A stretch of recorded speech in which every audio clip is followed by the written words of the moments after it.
Dr. Pepper Museum. Lady Texas, born and raised in Dallas, Texas. Went to the University of Oklahoma. His middle initial stands for the Father Home down in Oklahoma. He entered the museum professionally in 1978, joined the Dallas Society Museum as an educator. Could have been with the Perot Museum now. If I'd have stayed there. Became vice president of exhibits and programs. For the last 35 years, he's been assigned to children's museums in Amarillo, Texas, Albuquerque, New Mexico, and became executive director of the Dr. Pepper Museum in August of 2000. He currently serves as an officer of the Texas Association of Museums Governing Council. The Eagle Scout and serves on the advisory board of the National Scouting Museum in Irving, Texas. Chairman of the Waco CD, the advisory board, whatever that is. What is it, CDP? Convention and District Bureau. His wife Linda had 4 children and 6 grandchildren. His hobbies are cooking. When he must, and enjoying unique dining experiences, comfortable traveling, and enjoying his collection of over 300 bottled hot sauces. Jack has been kind enough to, well, I don't know, 6-8 years ago, Brian Henson was that? Henson. Gave a really neat talk on Harmon for us, and we thought we'd revise that this year, and Jack has been kind enough to show us his expertise there, Dr. Pepper, and to talk with us about Harmon. Would you like to introduce yourself? Go to the front desk to get some here about the volume. Jack has as much more power than I do, so please, Extremely powerful. Oh, now it's working. Extremely powerful. And that's not the microphone, that's just my lungs.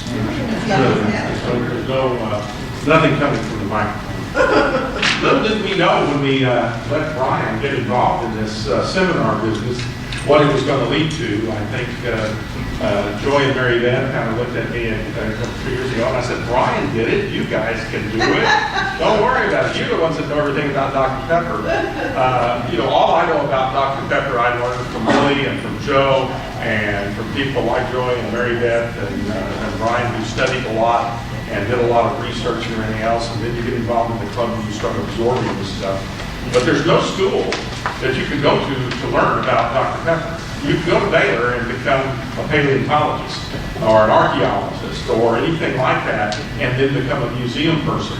But as Joy found out, when you learn all this stuff about Dr. Pepper, and then she had to take a little hiatus over to South Carolina, none of the people that hired her over there cared about soft drinks. They were only interested in her archival skills or her ability to index things and stuff. And so she said, I had to come back to the Dr. Pepper Museum because I had all this stuff in my hand. It wouldn't go away. It was like a large headache, I guess, over the long term.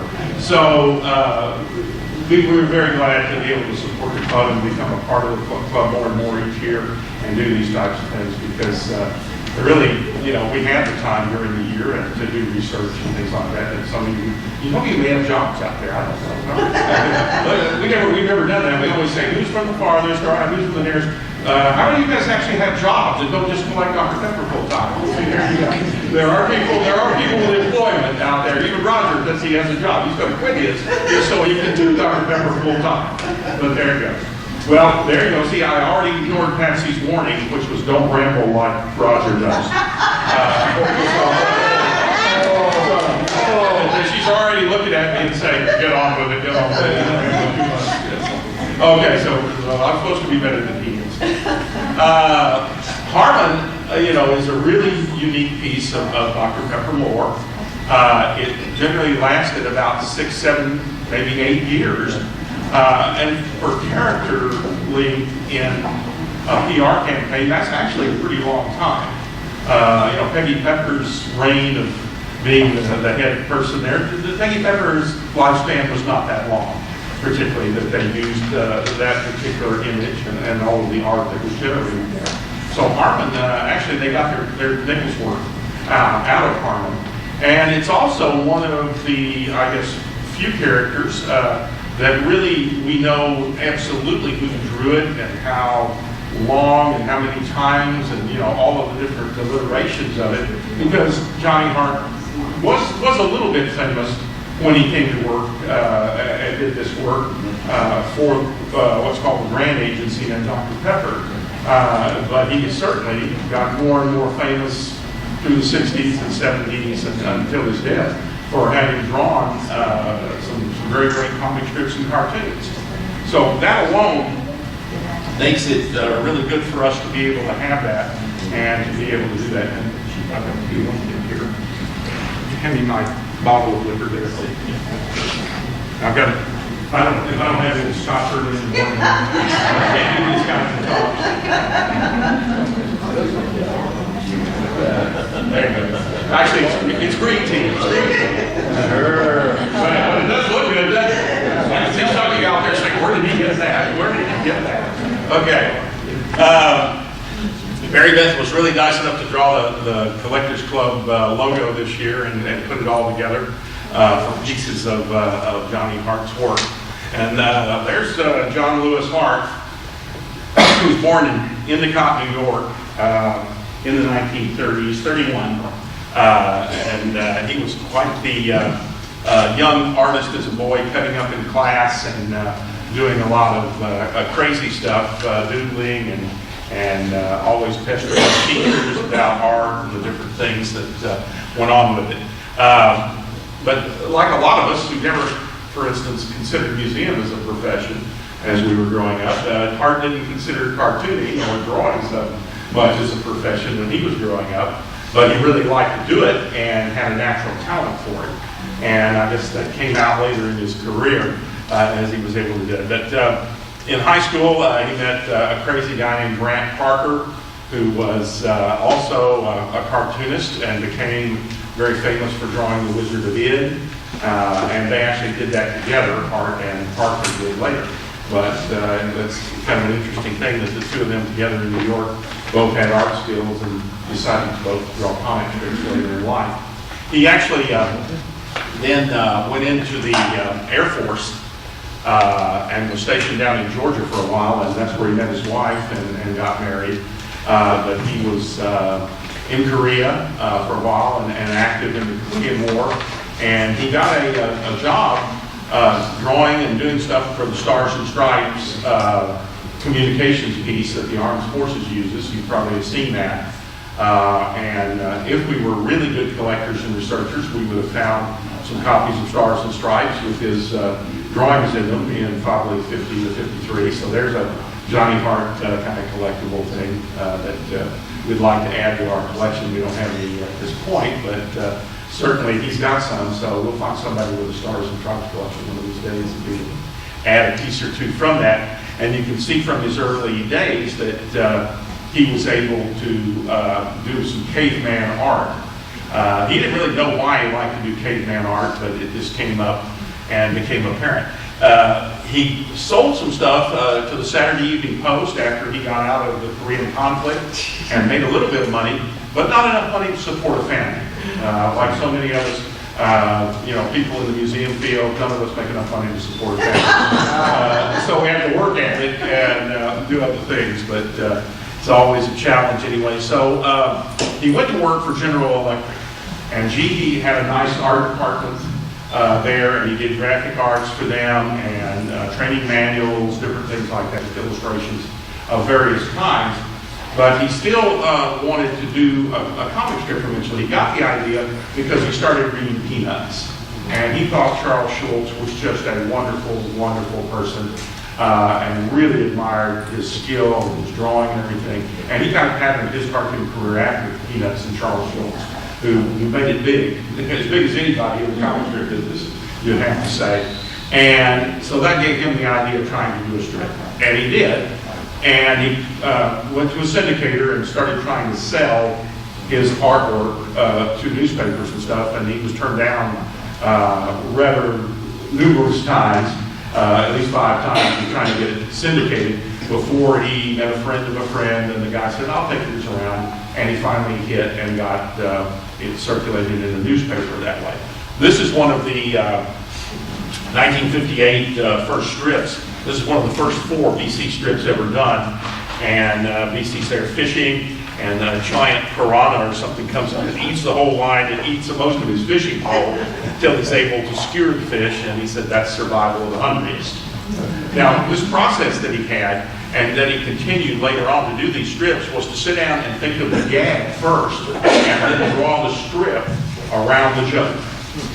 So he and his buddies at GE and stuff would sit around for hours trying to think of a good joke, and for some reason, caveman jokes were a thing of the 50s or something that were part of that era. And so caveman jokes were popular, and that's why he eventually evolved the caveman characters, because they told him, well, why don't we just do a strip about caveman, because we got all these caveman jokes, let's do them. So that's how he evolved it. He said he evolved his style of using triangles to draw those people. And go back to that first strip. Well, this is fine right here. This shows it. As you can see, the bodies of a lot of these are kind of triangular in shape. And that's part of his style of drawing. And he continued that all through most of his strips and everything else. Here's his cast of characters. BC, Wiley, Clumsy Car, Thor, Curls. All of these people were people he worked with at GE or relatives of his. So you can imagine the fun of doing that. So if I did a comic strip that had a Charles, a Billy, a Roger, and some others, there's no semblance to anybody living or dead. We don't give it, swear off that, so they don't advantage you. I think Wiley here was his wife's, it was maybe a brother-in-law, I think, and he lost a leg in World War I. And so he gave Wiley a peg leg so he could walk around, because the brother-in-law didn't have a complete leg there, so he used that in the strip. And Thor was an inventor guy, a real smart guy at GE that he hung out with and did a lot of stuff there. So all of these, including Curls, who thought he was a pretty good guy with the women at GE. So Curls is always chasing after the girls in the strip too, and Peter's the intellectual, very smart. So he evolved these characters and kept pretty much solid with those all the way through the life of BC, which incidentally is still being drawn by his daughter. And continued. It's not in every paper anymore. The circulation is less than what it was at its peak, but it's still out there. What does BC stand for? There was back and forth. It doesn't really stand for before Christ particularly. It just is like before creation or before something or other anyway. And thing. Although I have to say, Johnny Hart was a very religious person. And if you know anything about Hart's career, he ran afoul of certain people at times for doing strips that had a religious connotation in the papers, and sometimes drew objections from Jewish and Islamic and other audiences in the thing. He had some controversy about that later in life. Anyway, so here's an early strip of his where BC's giving advice, and he says, save your stone Dr. Pepper bottles. I'm sure they'll be worth something one day. So if you've got those stone bottles out there that you see in the strip, keep those. They're valuable collectibles. They're tradable sometimes. So you watch the show here, you'll see it crop up here. And if you find one, keep it. But he does have 1,300 newspapers with the Creators Syndicate, which handles a lot of cartoonists, and kept that throughout his career. That's who handled them anyway. His friend Grant Parker, they came back in '64 and started working together about the time that the Harmon campaign was well underway, and created The Wizard of Id, which was the same thing. They thought of king medieval jokes and put them into strips that way. And Parker evidently was crazier than he was even, and they were able to come up with those. And I think Grant, I think that strip may still be in production as well in certain parts of the country. Now, we have the test question here. We all know that Johnny Hart drew Harmon and used Harmon to produce Dr. Pepper. In the source of my research, I found one other product, at least, that he drew for and did. Anybody want to take a guess? What was it? Marathon. Marathon, might have been. Show it. This is Monroe shock absorbers. I don't know. Marathon may have been right on that. I don't know. Looking at the other ones, but we were able to find this, and this was actually an animation cell online for sale. And one of the collectibles that I'll talk about in a few minutes is animation cells. and they're a valuable commodity and art piece, and so they're quite nice there. I think it was several $100s to buy one of these online for Monroe Schleifer Tours. Let's see. He was named the National Cartoonist of the Year many times, Best Humor Strip, Wizard of Id, 5-time winner, the Rubens Trophy's Cartoonist of the Year.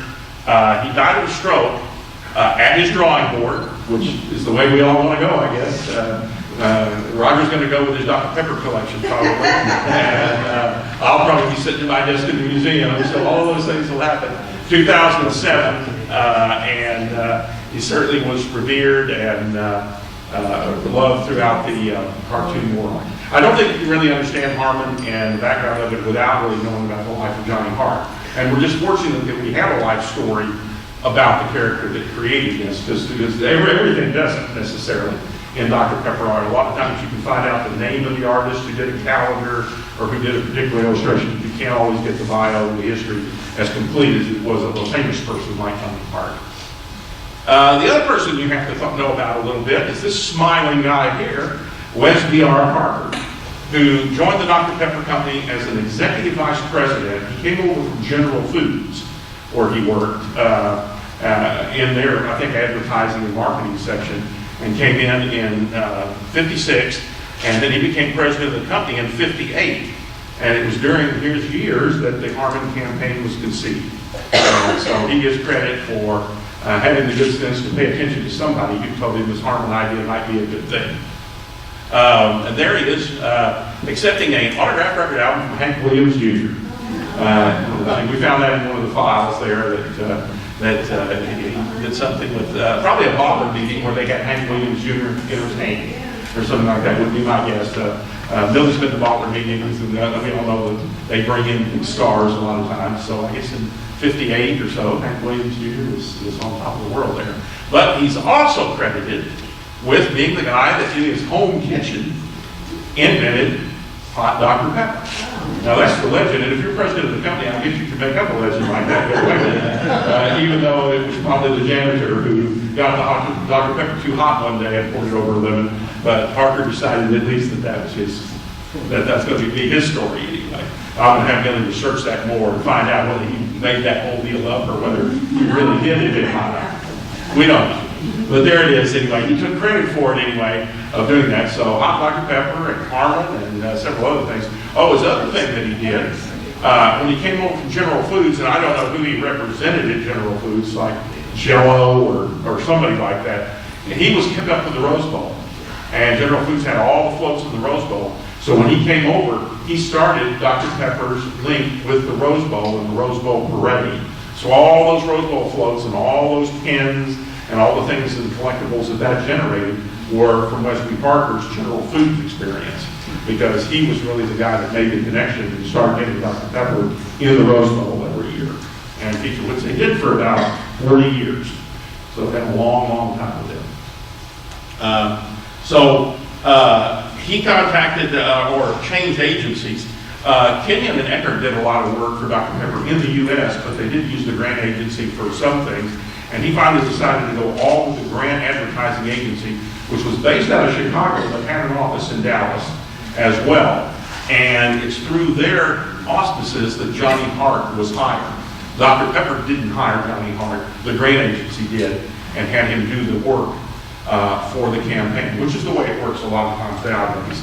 Dr. Pepper simply hired Young and Rubicam, succeeded the Grant Agency, and now it's the Deutsches Group out of Los Angeles who does a lot of the work. So they do the work and then sell it to Dr. Pepper in terms of that agency stuff. Although the client always has input and stuff. So he created a cast of characters for the use in the advertising thing. Of course, Harmon was the first one. And you can generally always recognize Harmon in the strips by his leafy hair. There, I call it leafy, because when you look at it, it looks like he's got leaves kind of pasted on his head there. Sometimes his hair is a little darker and a little fuzzier, but certainly that's his look. And there you see the triangular bodies again that he developed very early on in his cartoon ability. Following that, Orville And Orville usually is depicted as wearing a monocle. And you can see he's got that over there. Maybe he got that from Old Doc or something. Who knows? But anyway, he's got a monocle. And then Bunyan, who looks like a big bunion. That looks like a big, he's drawn like a big toe. It looks like you got something wrong with your big toe if you're Bunyan.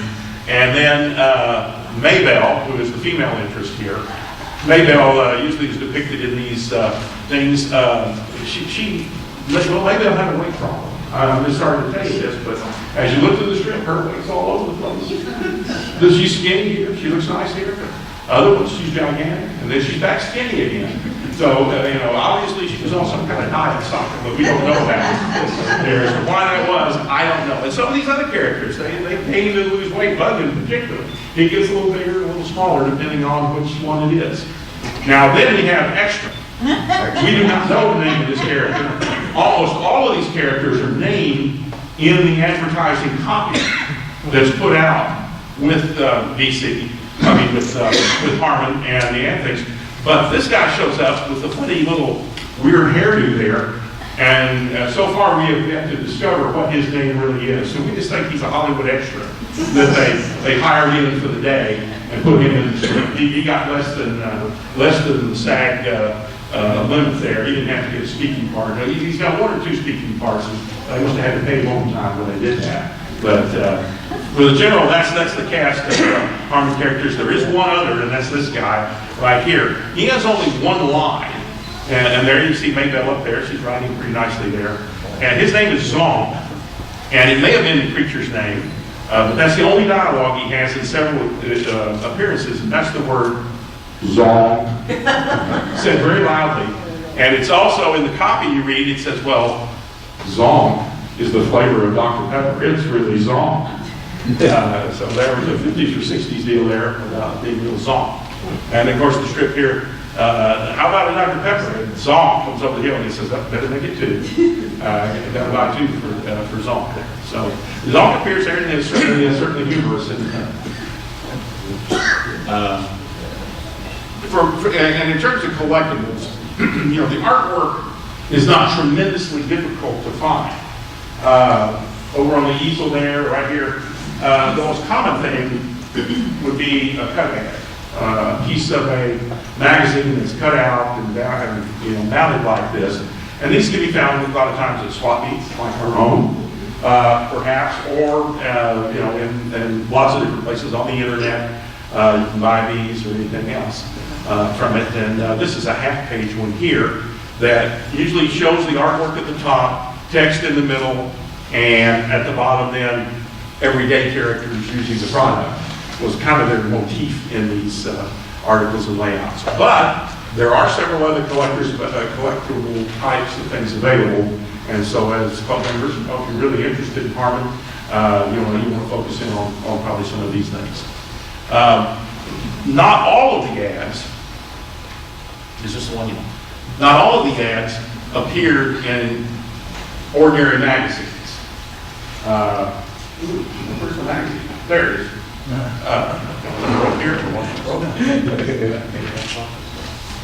This is the Journal of the Soft Drink Industry, American Soft Drink Journal. And we have another one over here called the Western Bottler Journal. And they placed Harmon ads in there to show people within the bottling industry the Harmon campaign, what it was going to do, where it was going to appear. And all of that text down below there really is not directed at the public, it's directed at the bottler. What it's trying to do is to tell them how much Dr. Pepper was going to get behind the product and how much national publicity they were going to do for it. So let's go to the next one there. And that's why sales, again, broke all records for the 4th year in a row. The gentleman painting the Dr. Pepper bottle above is Harmon. So they're introducing the character. Friendly Hero, 1962 advertising program you'll see him in Life, in Look, every week on CBS, ABC network programming. You'll hear Pretty Perky Peggy King for Dr. Pepper every weekend during the peak season of NBC Radio's Monitor broadcast. So collecting those magazines, actually has different cut ads than the ones that went out in Look and Life. So they're a whole different type of marketing influence there. Instead of trying to sell the public on drinking Dr. Pepper, they're trying to show the fathers, carry more Dr. Pepper, because we're putting all this national emphasis with the Harmon characters, and so that was good for the company to do that. These two annual reports, the 1963 annual report and the 62 annual report, both are out there and collectible things you can find.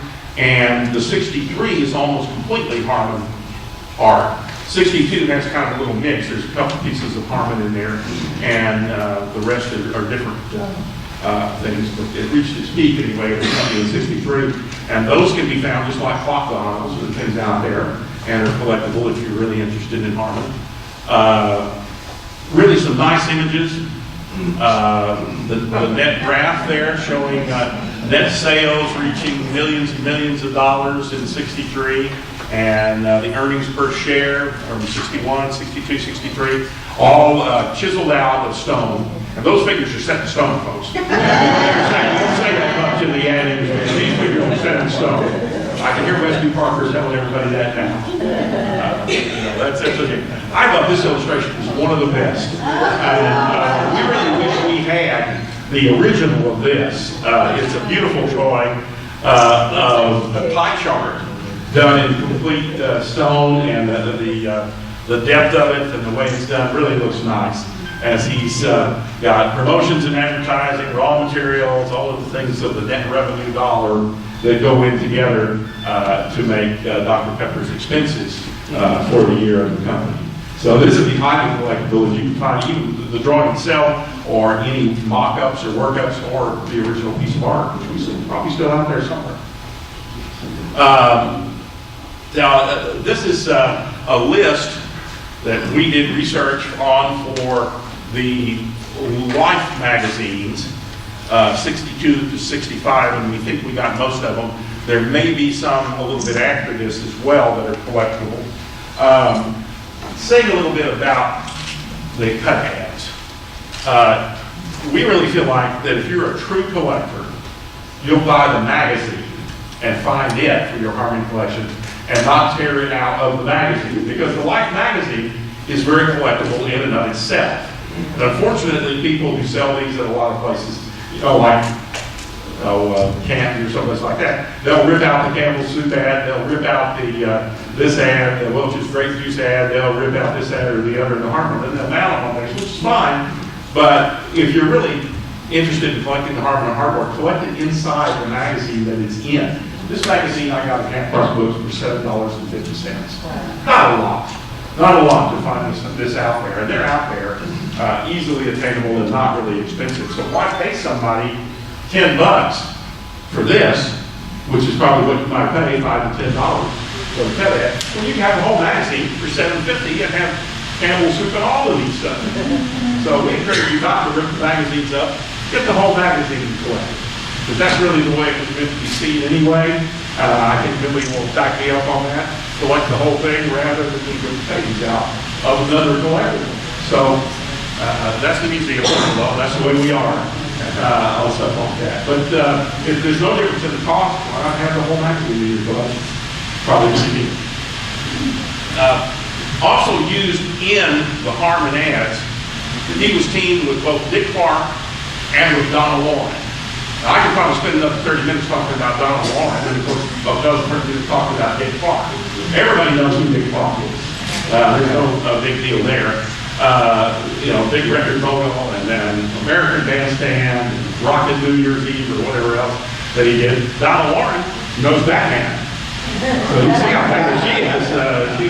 She actually had not an altogether minor career. It was actually albums released, and she actually released music not too many years ago. She lives in Hawaii now, and still looks very nice, very attractive woman. And can still sing, but they sometimes appear together in different Dr. Pepper ads, but more than likely they would appear at the bottom of a Harmon ad, an endorsement by Dick Clark or an endorsement by Donna Lauren. And she was in a lot of the good, we'll show you a couple of those in a minute. We'll come to those in a second. But, if you're interested in Nick Clark or Don Warren, that just, enhances the Harmon ads and makes them even more collaborative.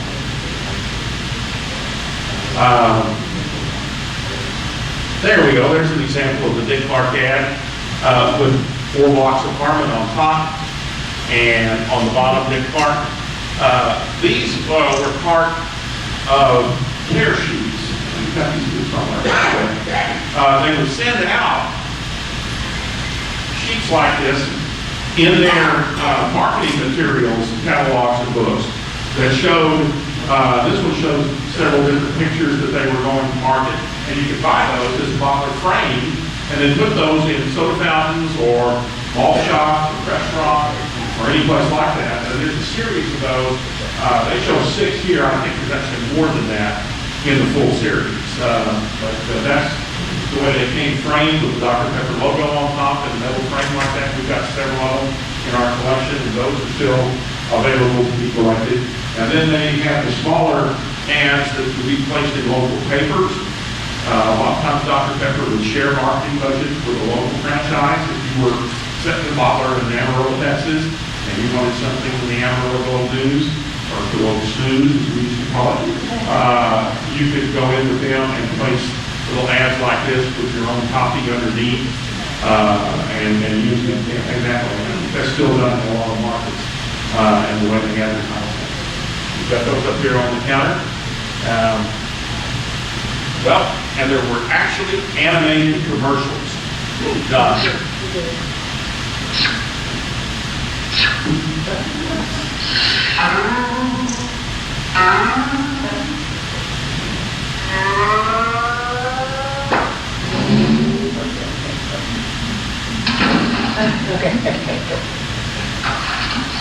You talk about it? Good times begin with Dr. Pepper, more than refreshing. Dr. Pepper, not a cola, not a root beer. He's through blended cakes that you'll cheer. It's the friendly pepper hour. And pepper hour, relax, refreshing, the flavor is fine. It's Dr. Pepper time. I hope y'all recognize Mike Kruger there, the water skier. When he was younger, without his beard. You look very nice in that picture. Very good. I'll say that. It's good. Okay, hold on a minute. We will go to the next one yet. The animation cells from these, they still exist. The Grand Agency had the, I was told the other day that the animation probably was done by a group called Kites and Harmon, but I really couldn't find much about them on the internet or their availability. Unfortunately, the Grand Agency is no longer in business. They've been gone or bought up or absorbed years ago. And so this was from the wife of the former Dr. Pepper president, Sue Hughes, told me that she thought it was Kites and Harmon that did the illustrations and the animation for this, that the Grand Agency chopped that out to them. But somewhere in somebody's garage, there's probably a stack of glass plates with this animation done on those, and those would sell for quite a bit of money each plate. And it took several hundred of these to do, animation. Disney sells, if you're into Disney art or anything like that, Disney sells are very expensive these days. You can find original ones, Warner Brothers, all of that is good. They did, we're guessing, probably over 30 commercials. We find new ones on YouTube all the time. Sometimes you can download them if you want them in your collection. Other times they're a little harder to download. Let's see if we can see another one here.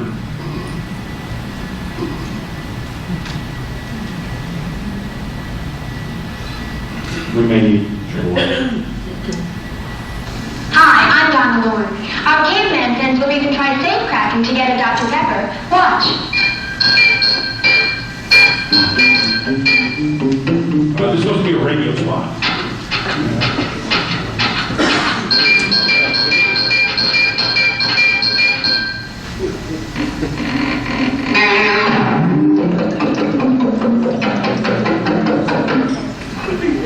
Well, Bunny beat the others to it, so he knows that. Good times begin with Dr. Pepper. She's singing on the string. Dr. Pepper.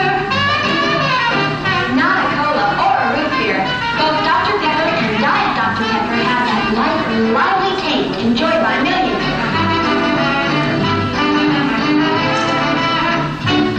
That's not hard. Blue Lips is great, the flavor fine, it's Dr. Pepper time. I don't make jingles like that. No. Didn't. Let's see if we get another one here.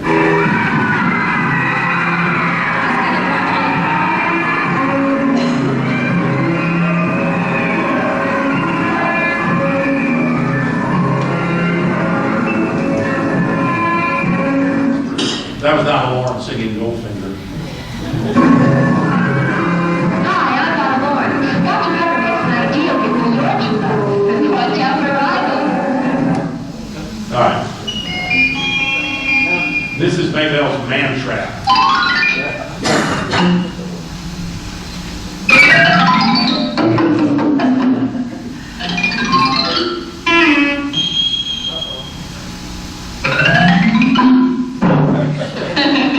Harmon will forgive Bunyan because he knows that good times begin with Dr. Pepper, distinctively different Dr. Pepper.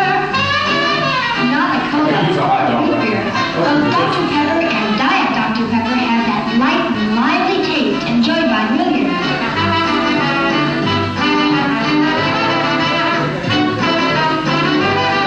Blue Lips is great, the flavor fine, it's Dr. Pepper time. See if you can get that last one. We're going to got through that the other day. I thought it was pretty funny.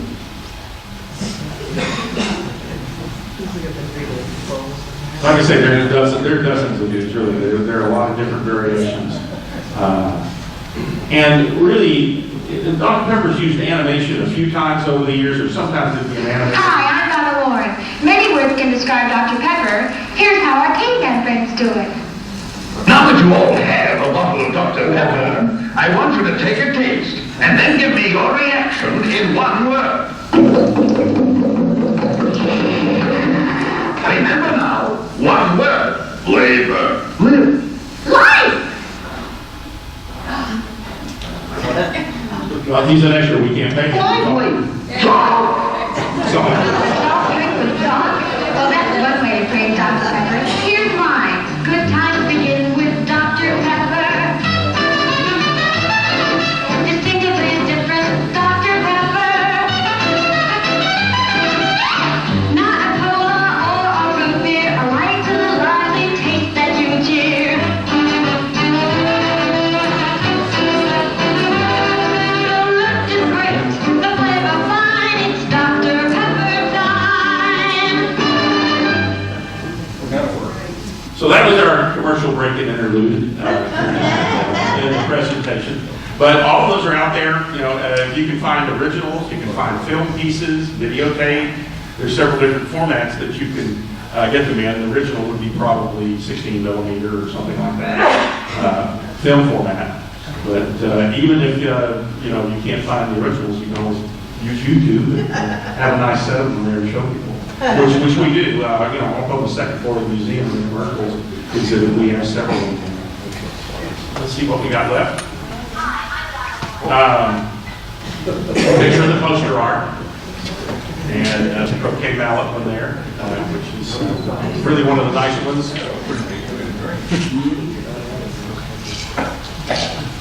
Here's a sample of the tear sheet. The one here, probably you can use it in February.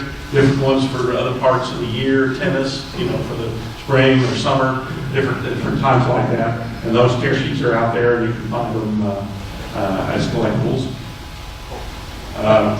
Bottom here, DP 3594 100-line newspaper, Grant Advertising Inc. 1966. So we know from some of the tear sheets and things that are out there that the Harmon campaign lasted well into the 60s. I think about 68 is the last that we actually see of it, although I would be a bit surprised if different bottlers used it past those days, just because they quit issuing new artwork and things in the production manuals, advertising manuals. Doesn't mean that individual bottling companies couldn't use those until they got tired, or until people got tired of seeing them, I guess. But coordinated with a national campaign, that's really the time frame that we think that it existed in. This one was one of a couple of contests that they did, and it's probably the most unique collectible, the 300-pound stone coffee table that was awarded to Mr. and Mrs. Charles Stocksberry out in California, I believe, and they won the national contest. They also gave away a Corvette, station wagon, a couple of these, 6 motorbikes, 10 bicycles, 100 train pieces, 1,000 of this, some rod and reels, some watches. There's tons of those given away in the contest. We don't know that any of those really have Harmon logos or Harmon anything on them. There are very few objects out there, pens or pencil sets or anything like that that were Harmon. But most of the collectibles are artwork or things like that. But the coffee table, there's several of those made. So, David, I can see one of those in your living room. I read the clock now that when the gentleman won the square wheel, he had a choice of the $63 station wagon or the '63 Corvette Stingray, and he chose the Stingray. He did. Well, he was a retired dentist, I believe. Was looking for some action in life. So he took the dent. Toothless. Would take the Corvette. Forget the kids, let them ride something else. Let's get the Corvette. And she was also there and used in the advertising campaign there with the wheel. Why aren't there more Dr. Pepper collectibles? Well, the fame of Johnny Hart is the thing that has propelled interest in Harmon and everything else, but it's also the thing that's limited the number of collectibles. It's all about digging clams, I guess you could say. How much money is involved in it. Work for hire issues. When things are done like this, prior to 1978, if you hired somebody, your company did as a part-time person to do artwork like this, it was considered a work for hire, particularly if you had a little contractual agreement. If I hired Patsy to come in and do some illustrations for our company, we would sign an agreement saying, I'm doing this, you're going to give me the illustrations, and I'm going to give you $200 each. And it was considered a work for hire. But after 1978, that changed, and artists now have rights on a lot of things that are out there, and if a company reproduces those and uses them to make silly t-shirts for people, stuff like that, we can get in trouble. The artist wants to cut of that. So work for hire issues are a problem. Go ahead to the next one. There's no written agreement that we can find between the grant agency and Johnny Hart. There probably was a written agreement, but with the grant agency going under and their files and records, who knows what happened to those. Dr. Pepper as a company right now doesn't have any proof that Johnny Hart was contracted as a work for hire. I mean, doing the work for hire thing is also about regular employees. And employees who invent things for General Electric or other people like that who are part of the company don't share in the profits of software or anything like that that's produced for the most part these days. If you work for the company and they pay you for a 40-hour work week, and you work and invent something real neat for the company, they may give you a bonus or a promotion for doing it, but they don't give you a cut of the millions and millions of dollars that you get to see that. And copyright laws today sort of prohibit doing a lot of that. So we could do Harmon glassware, we could do Harmon this or that, but we would be taking a chance that Johnny Hart's heirs would see that on the internet and say, we'd like a cut of that. Or they said it's a cease and desist letter and quit doing it. Now, they don't have an interest particularly in the Harmon things. They couldn't go out themselves and do too much with Harmon because they wouldn't be able to use the Dr. Pepper logo without splitting the money with Dr. Pepper. Dr. Pepper's logos and trademarks are licensed and securely held, and so they wouldn't be able to particularly use Harmon much. They could use the likeness of Harmon, but you wouldn't, other than that, you wouldn't know what that was if you didn't know what Harmon in relation to Dr. Pepper was. So there's not a lot of value in those drawings, particularly without the Dr. Pepper linkage. But then Dr. Pepper cannot turn around and use that image on a lot of things. We did the shirts because, don't put them on the internet, because we're not selling the shirts particularly, and the amount of money is very, very small. I mean, they're concerned about thousands of dollars worth of royalties and things that would be out there using artwork signed by Harmon or something. So that's why there's not a lot of collectibles, though. They didn't produce them at the time particularly, and they're not reproduced by the company subsequently. They go back and use Peggy Pepper every now and then, or Old Doc, or something like that. They do cans or bottles with old images and nostalgia stuff on them. But Harmon's not used. And so that brings us to the end of our number one. And I'm what? I mean, pretty good shape there. See how fast we're back there. Anybody have any questions that I can't answer? All right. I would say some of it is watercolor, maybe a little bit pastel and some of these things. But yeah, they look like watercolor. When you look at them closely and look at them, I would say that's one of the media you work with. Why don't we, you come up and take a look at the stuff we have here? Brad will be able to moderate that and show you everything. Or you got 7 minutes for a little restroom break. Refreshments. Thank you.